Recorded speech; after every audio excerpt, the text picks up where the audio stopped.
All right, let's go now to Boston, Massachusetts, and we'll talk to Wendy. Hi, Wendy. Hi, Andrew. How are you tonight? Hey, doing great. What's on your heart tonight, Wendy? Thanks.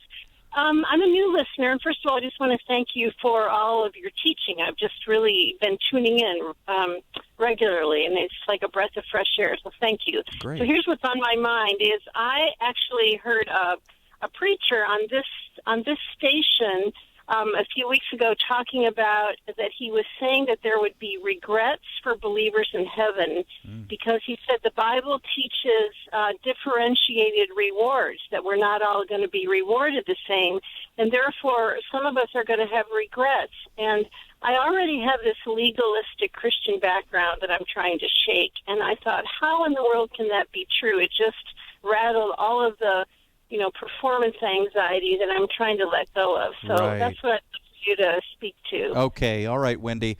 Well, no wonder it rattled you. I mean, that's what lies will do to you. Lies will rattle you and disturb you and rob you of your peace. And Jesus said that he came to give you life and rest in him. He said, my yoke is easy, my burden is light, and you will find rest for your soul.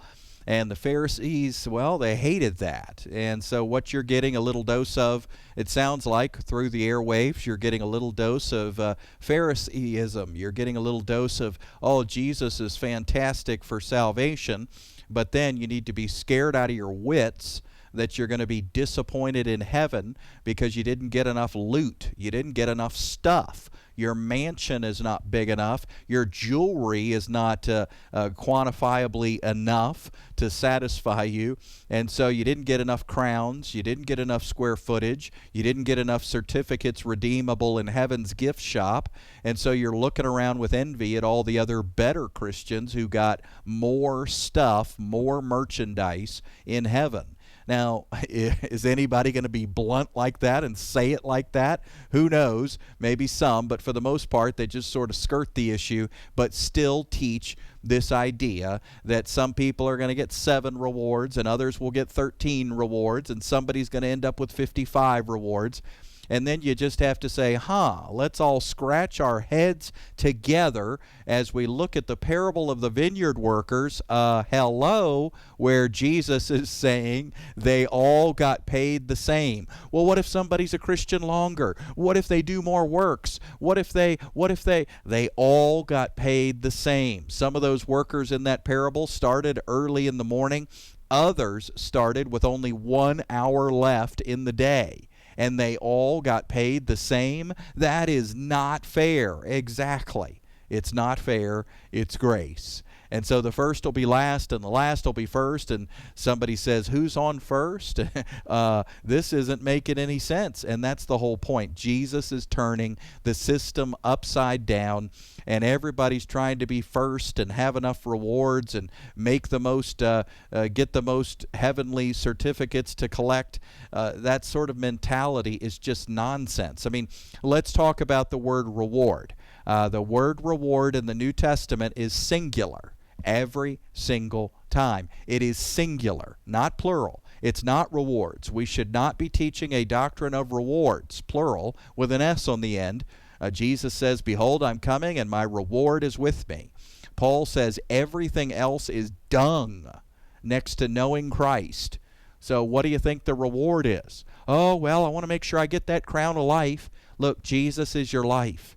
Oh, I want to make sure I get that crown of righteousness. Jesus is your righteousness. Do you see it? The crown of life, the crown of righteousness. These things are pictures, shadows, symbols of who Jesus is to us.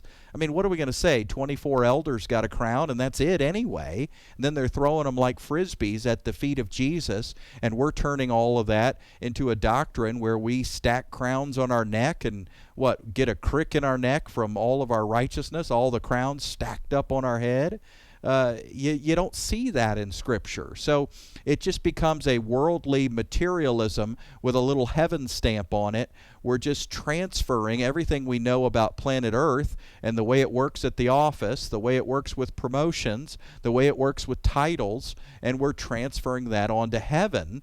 And that's not grace, and that's not the way of Jesus. That's not how our Father is going to treat us. So as far as disappointment in heaven, well, you heard that from somebody, and I'm sorry you did. Revelation 21 says the opposite. There will be no more death, no more mourning, no more crying, no more pain, for the old order of things has passed away.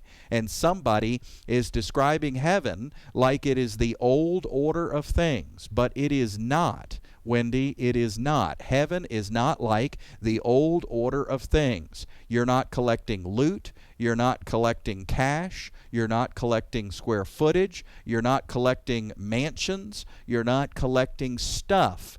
Jesus Christ is our great reward, and in fact, that reward begins right now.